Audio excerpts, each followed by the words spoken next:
Olá, sejam todos bem-vindos a mais um webinar do canal Juris Rende.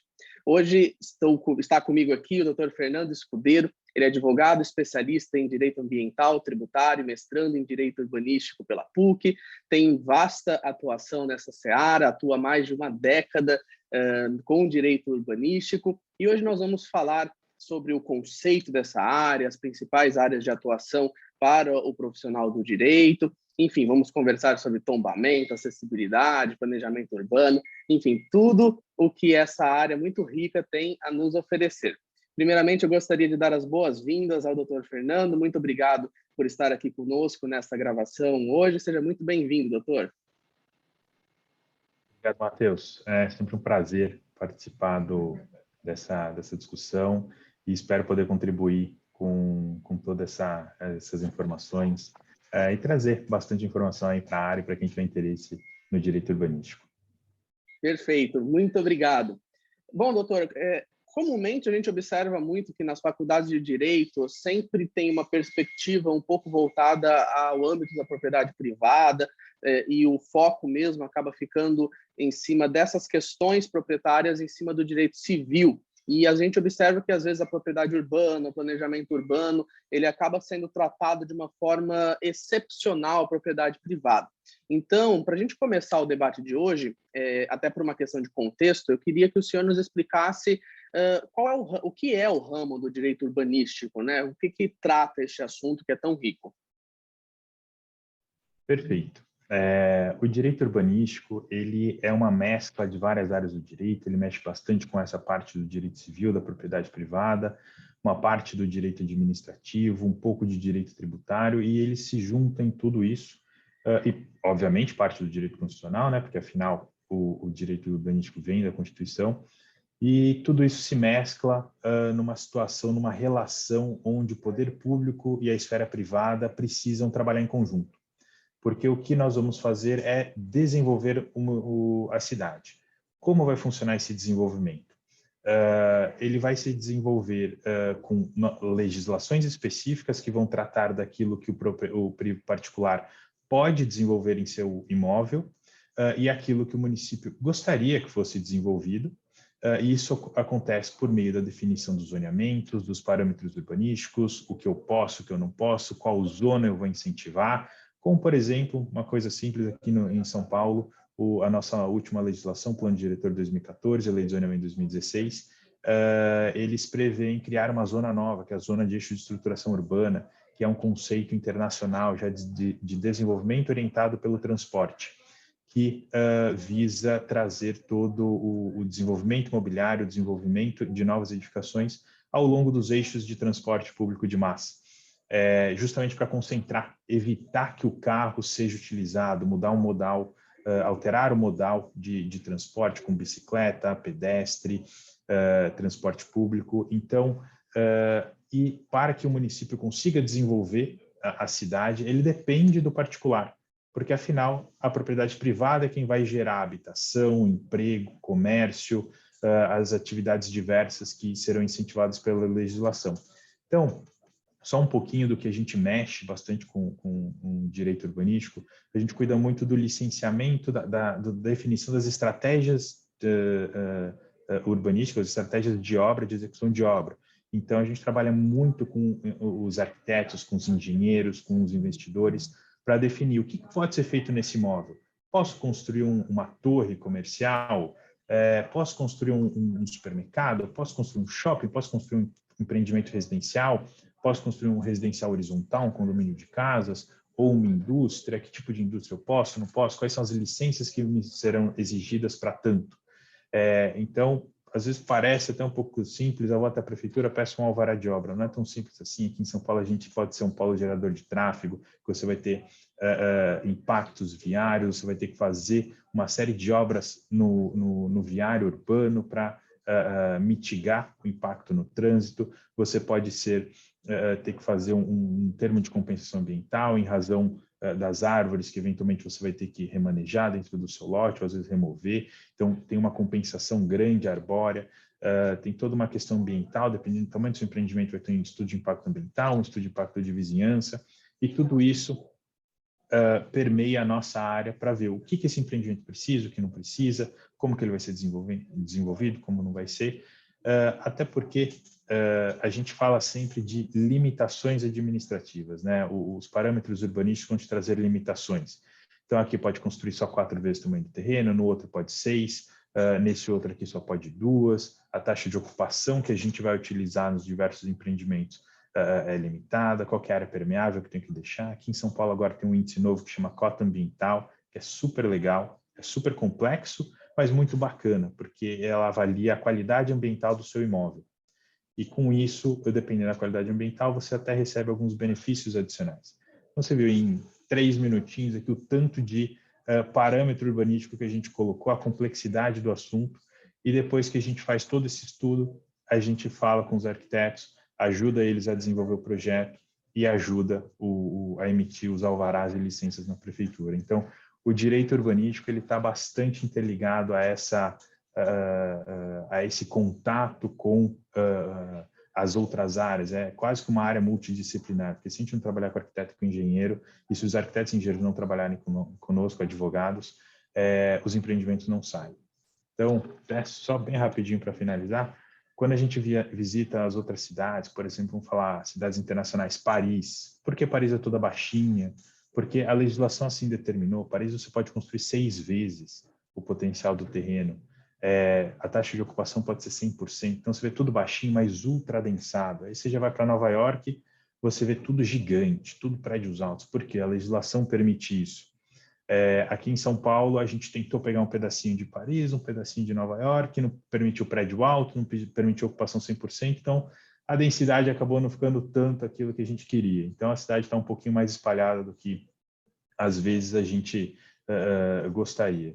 Então essa é a área do direito urbanístico que a gente atua, que a gente desenvolve e que eu acho que tem muito campo aí para ser desenvolvido ainda.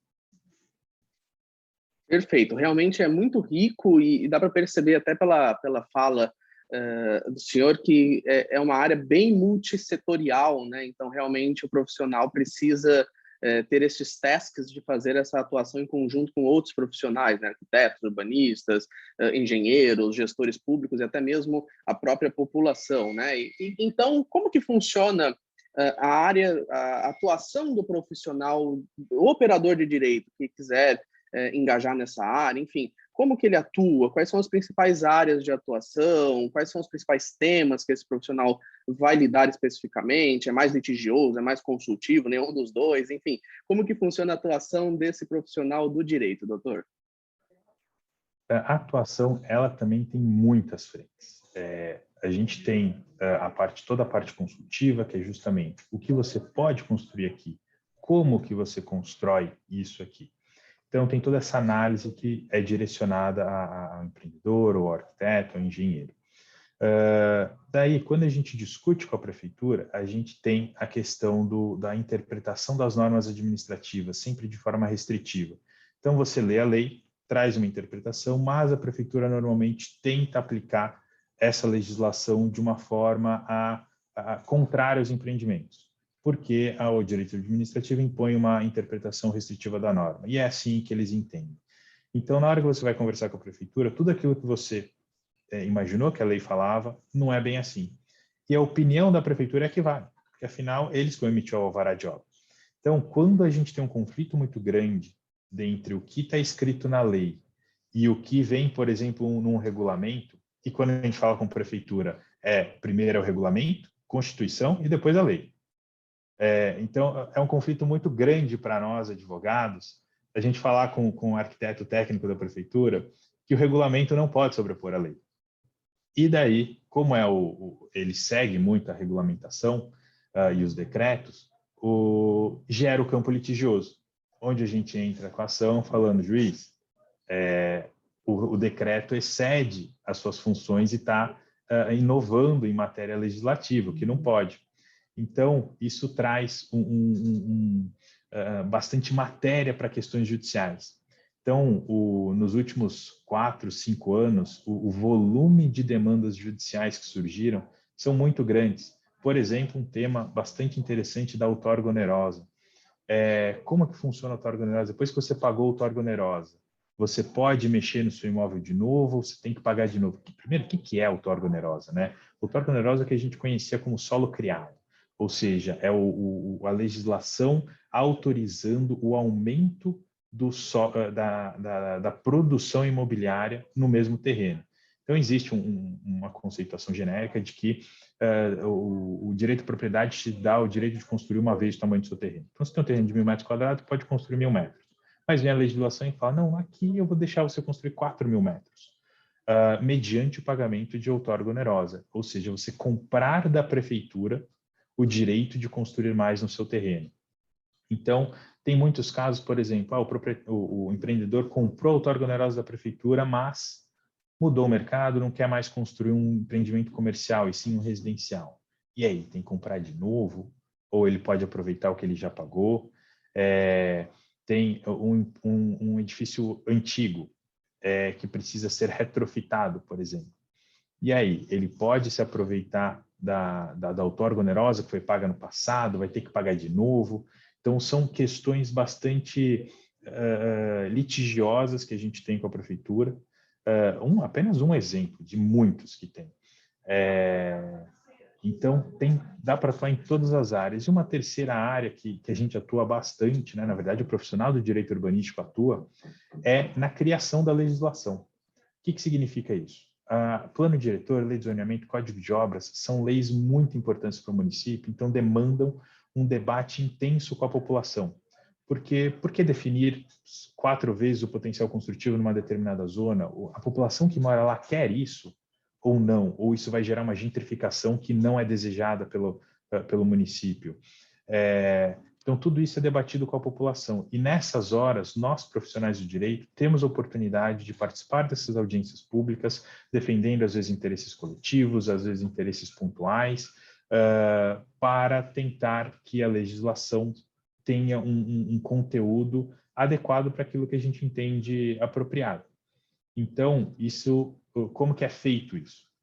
Muitas vezes desenvolvido estudos urbanísticos, de legislação, olha, essa lei fala isso, ela não poderia falar assado, o decreto, a forma de aplicação da lei tem sido distorcida pela prefeitura, então como corrigir, como não corrigir, tudo isso é possível apresentar para os órgãos públicos e eles muitas vezes acatam. Não tudo, por óbvio, não é porque a gente falou ou um profissional falou que eles vão seguir, mas muitas das exigências ou das solicitações que são feitas em audiências públicas são atendidas e passam a integrar o texto de lei. Então, você viu, a gente tem consultivo, litigioso, legislativo, é muito rico trabalhar nessa área, porque você tem literalmente muitas frentes de atuação. Perfeito, doutor. Durante a fala do senhor, eu também falou em retrofit, e isso me veio à mente acerca de um outro fenômeno que penso ser também de muita atuação, que seria o tombamento, aqui na região da Baixada Santista, imagino que em São Paulo também, mas aqui esse é um assunto muito caro para a região da Baixada Santista, em que temos os centros inteiros tombados e muitas vezes essas obras de retrofit acabam sendo observadas como desconstituição do patrimônio tombado. Enfim, essa é uma área de atuação que o senhor também acha interessante, tombamento, acessibilidade, mobilidade. O que o operador do direito vai encontrar nessa parte?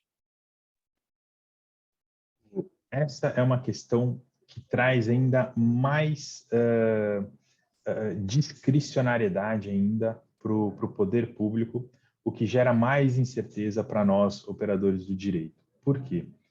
Quando a gente fala em tombamento, o que significa o tombamento? Significa a instituição de regras específicas para a proteção do patrimônio ambiental, cultural e histórico do município. E, em tese, cada município teria o seu órgão de tombamento, né? Aqui em São Paulo, por exemplo, é o Compresp.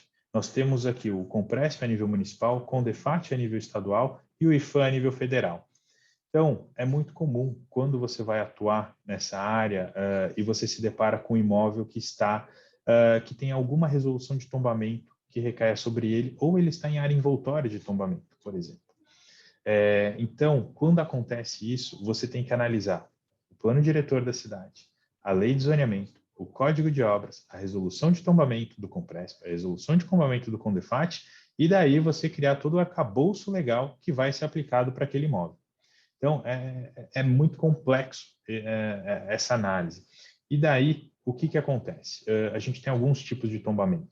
Por exemplo, tombamento histórico, Teatro Municipal, MASP, que é bastante fácil de identificar. Então, são prédios históricos relevantes para o município. Quando a gente vai fazer uma obra próximo deles, o órgão de tombamento tem que ser consultado para ver a interferência na ambiência, interferência na questão estética, o impacto estético e a harmonia entre o novo prédio com o prédio o tombado, protegido. Então, a discricionariedade do órgão é muito grande, porque a gente não está falando mais na aplicação seca de uma resolução, e sim em como a sua edificação vai se comportar dentro do município. Quando a gente se depara com isso, às vezes nós ficamos um pouco perdidos. Como que a resolução fala uma coisa, mas você não está autorizando aquilo que a resolução fala, e é justamente por isso. E daí vem de novo, a importância da interdisciplinariedade, do arquiteto participar desses trabalhos, ou nós participarmos juntos com os arquitetos, para dar a fundamentação legal do que pode, do que não pode, do que está dentro da discricionariedade e do que não está. E um outro exemplo bastante cotidiano aqui em São Paulo, a gente tem alguns bairros, como os Jardins, que foram projetados pela Companhia City, alguns dos primeiros bairros com esse conceito de cidade-jardim, né? Então, você vê aqueles casarões existentes no bairro, e não é desse jeito porque simplesmente a população quer, mas sim porque existe uma resolução de tombamento, que é basicamente uma nova definição das leis de desocupação do solo. Então, quando a gente vai fazer uma obra no imóvel nos Jardins, você tem que analisar todas essas restrições que eu já falei, essa legislação, e ainda tem uma nova figura que são as restrições de loteamento, ou seja, aquilo que a Companhia City colocou lá atrás, em 1920, quando fez o loteamento, colocou, por exemplo, que tinha que ter um recuo de frente de 6 metros, um recuo lateral de 3 metros de cada lado. Não importa o quanto que a legislação mudou desde 1920.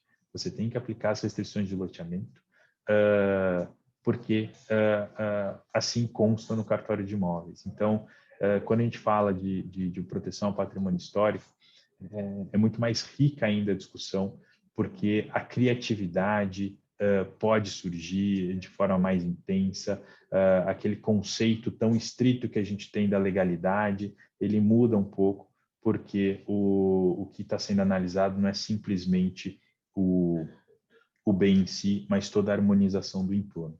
E daí, você mencionou a acessibilidade, é um conflito gigantesco que a gente tem, porque a acessibilidade, as normas de acessibilidade determinam que todas as edificações precisam ser acessíveis. O que significa isso? A gente tem uma regra, que é a NBR 9050, e ela muda sempre, né? A última em vigor é de 2020, que trata como que a edificação tem que ser adaptada a uma pessoa com deficiência física, a uma pessoa com deficiência visual, com deficiência auditiva.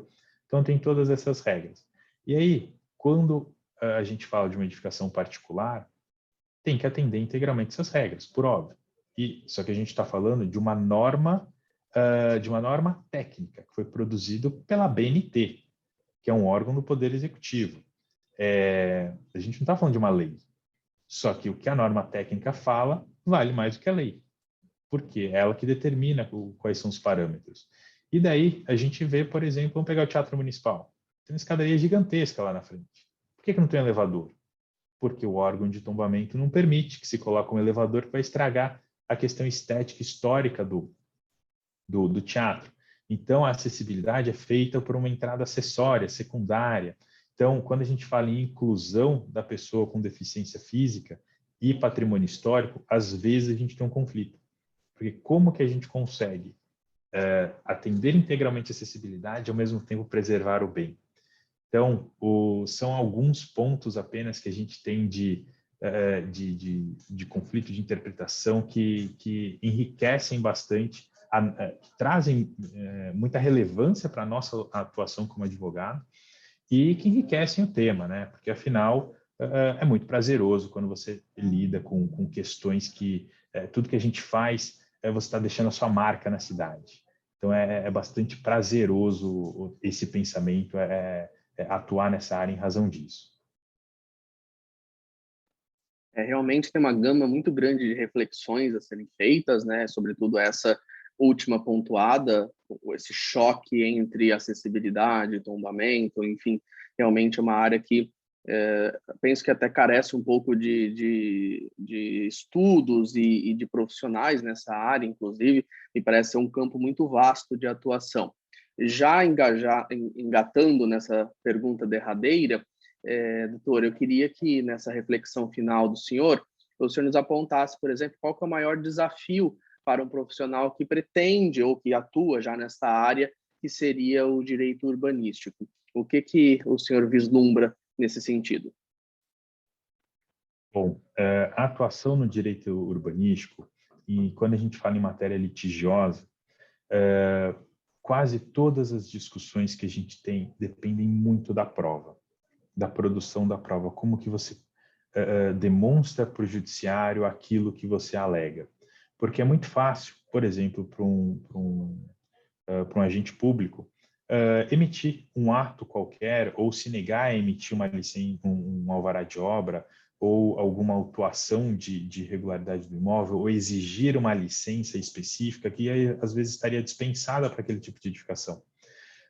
Então, não basta simples argumentação de lei, como muitas vezes a gente está acostumado. O artigo tal da lei tal fala isso, junto com o decreto tal, então você compõe uma série de legislações e argumenta. Não, no direito urbanístico a gente tem que produzir a prova.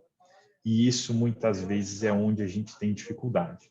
Então, eu preciso entender de planta, eu preciso conseguir ler uma planta de um arquiteto, eu preciso entender conceitos de arquitetura, conceitos de engenharia, para conseguir argumentar para o juiz e produzir as minhas provas.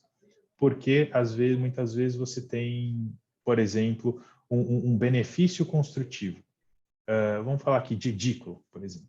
Edícula, que é aquela edificação secundária no fundo da casa. A legislação permite que você construa edícula com algumas características. Na hora que você vai levar para o judiciário, quais são as características da edícula? Por que isso caracteriza uma edícula ou não? Se nós não entendermos o conceito que a gente está discutindo, eu não consigo mostrar para o juiz. Por exemplo, um outro exemplo, a nova legislação trata de fachada ativa, uso de um residencial incentivado, todas as áreas não computáveis técnicas, de garagem, de varanda. Se eu não entender o que é uma fachada ativa, eu não consigo falar para o juiz que eu tenho direito a isso. Então, na hora de produzir a prova, é o primeiro desafio de quem trabalha com direito urbanístico. Um segundo desafio, que eu não sei bem se é um desafio, mas sim uma característica, nós somos apaixonados por cidades. Então, você tem que gostar de cidade. O que significa isso? Nós tratamos com desenvolvimento urbano, como eu falei, tudo que a gente faz fica a marca na cidade. Se você ajudou a construir aquele prédio vai ficar lá pelos próximos 100 anos, 200 anos, não sei. A gente não tem tanta história assim ainda para saber quanto tempo fica. Alguns prédios aqui são de 1.600, 1.700, alguma coisa assim, um outro prédio. Ou, no mínimo, no começo do século. Então, se você não tiver essa paixão pela cidade, que tipo de cidade você quer? Como que você pensa a cidade? Você tem vontade que a cidade seja de que forma? Como que você gosta de se locomover? Se você gosta de se locomover por carro, então você precisa entender como que funciona a legislação com relação ao viário, como que você gostaria que o viário funcionasse. Se você é uma pessoa que gosta de tudo fácil, fazer tudo a pé, como que a legislação tem que se comportar para que a cidade que você deseja seja atingida. Então, uma reflexão simples. Se a gente gosta, por exemplo, de ter tudo fácil, quero tudo fazer a pé. Como que eu faço isso? Eu preciso que tudo seja mais compactado, tudo mais denso. Então, não faz sentido eu prever taxas de permeabilidade grande para cada lote, e sim faz sentido que o poder público providencie praças próximas que compensem toda a impermeabilização do solo que está acontecendo. Então, se a gente não tiver essa visão, eu não consigo defender as teses urbanísticas do que pode e o que não pode ser feito. Então, se eu gosto de uma cidade, eu quero uma cidade de jardim, quero árvore em todo lugar, quero permeabilidade de solo, a gente tem problema com enchente, é isso que eu quero resolver. ok, então você vai ter uma cidade menos compactada, eu vou defender essas legislações que permitam essa descompactação da cidade e aumentem a permeabilidade.